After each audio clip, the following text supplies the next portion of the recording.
as I have read, I read it in press statements made by the NLC, the TUC, and the ULC, that the federal government is trying to stall negotiations. It is not true. The following facts speak in that direction, or point in that direction. Number one, if the federal government was interested, why does the president inaugurate a presidential committee? If he's not interested, he will have asked me to do an interministerial committee. It will stay within my purview to do so. But the president took interest and did a presidential committee. And this presidential committee, he monitors it. I brief him from time to time, both written and verbal. And as a matter of fact, before the meeting adjourned last week, I had told the meeting that the EMT, that's the Economic Management Team, could not hold because the Budget and Planning Minister, Finance Minister, Agriculture, Budget Office of the Federation, they were all in China with Mr. President. Number two, if the federal government is interested in stalling, why would I brief the management, the entire tripartite committee and ask them that it is work in progress, that within the next 2 weeks, we will be able to consult all the federal government team and that of the state governments. And I did give them a time frame and say within 2 weeks we'll be able to do these consultations. Before the meeting was adjourned, sine die. Sine die means postpone without any date, but you're still on an emergency mode. The meeting can be called in the next 2 days, 1 day, 3 days, 4 days. And in this case, we gave a band within which we should have consulted all the partners and then come back. So it is very surprising to me that Labour was given ultimatum of 2 weeks. The ultimatum is uncalled for. It's not necessary.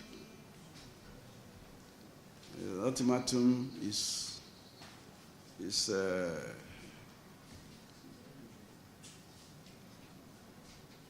red herring. It's a crying wolf where there is none.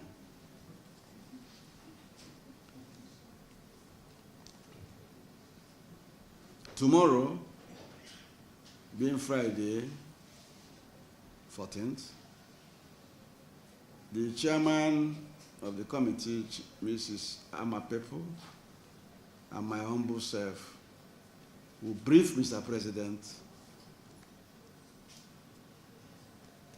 on the negotiations. Yesterday, I had briefed the governors who are members of the tripartite committee. Their chairman in the tripartite committee is Atiku Bagudu, governor of Kebbi State. He's the chairman of the 6 governors that are on the committee. I briefed him. We have conjointly also briefed their chairman, Governor Yari of Kebbi State, just yesterday. So we are still within the ambit of what I promised the committee. And it is not also true that it is me, as Honorable Minister of Labour and Employment, that adjourned the meeting, sine die. As a matter of fact, I wasn't in the session. I wasn't present in the session when the adjournment happened. I'd left for another meeting. Therefore, I don't think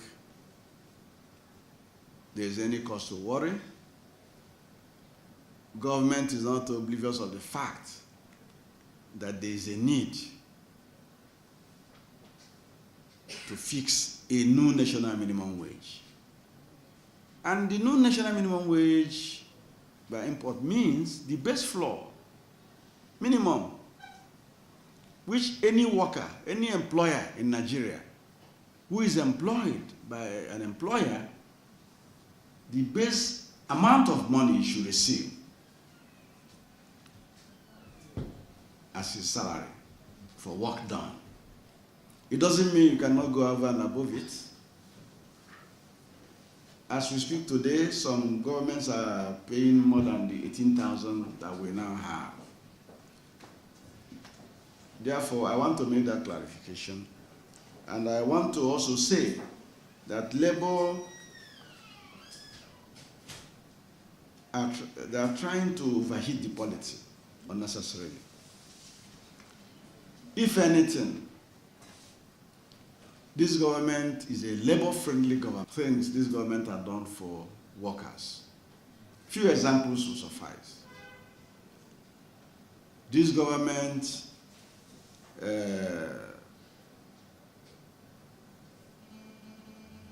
have not retrenched any single worker since we came. The president is averse to any retrenchment.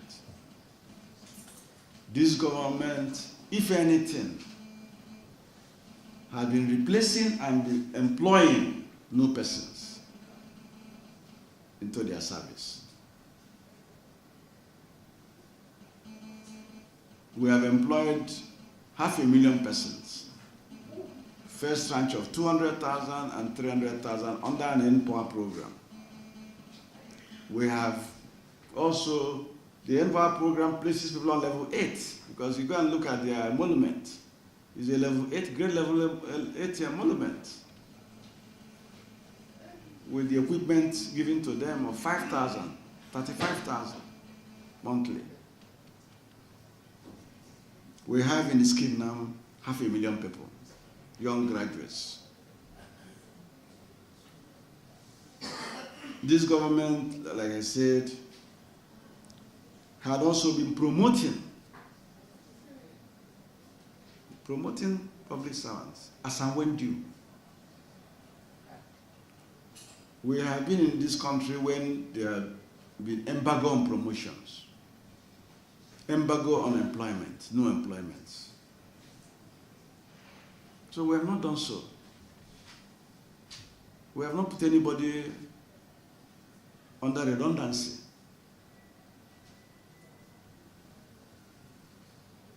We have also recruited into the armed forces and police on an annual basis. We have cleared backlog of promotion arrears. Last year alone, we devoted close to 70 billion into this. It was paid. Promotion arrears, first 28 days, repatriation, all these are allowances being paid by government. Repatriation, all these are allowances being paid by government. We have also tried to encourage the private sector, ease of doing business by presidential orders, and all for industry to grow and employ more hands. So, when we are accused of not being friendly because some drawbacks have occurred in the minimum wage negotiation, I find it difficult to believe such an assertion. More importantly, before I close my address, I want to reiterate again that the various conventions for minimum wage fixing, Convention 26 and the most current Convention 131, does not make for tripartite partners to issue threats or try to blackmail any of the partners when negotiations are taking place. If you do that, you are running foul of the convention. Even in collective bargaining agreement, you don't apply threats, you don't apply force or blackmail, because you will have pushed a partner to start negotiating under duress. The various conventions frown at it. Even Nigerian Labour laws frown at it. So I have regarded the ultimatum as a subtle blackmail and an attempt to intimidate, which is not allowed by the various conventions of the International Labour Organization and Nigerian labour laws.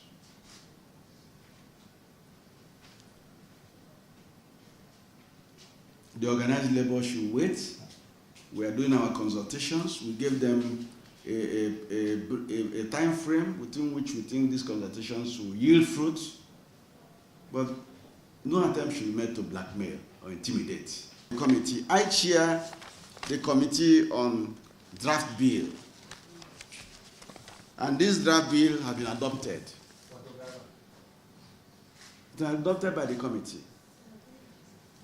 I chair also the committee on figure. We don't have a figure.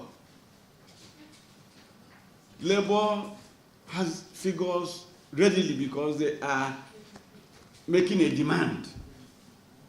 They made first a demand of 56,000 and withdrew it and asked for 65.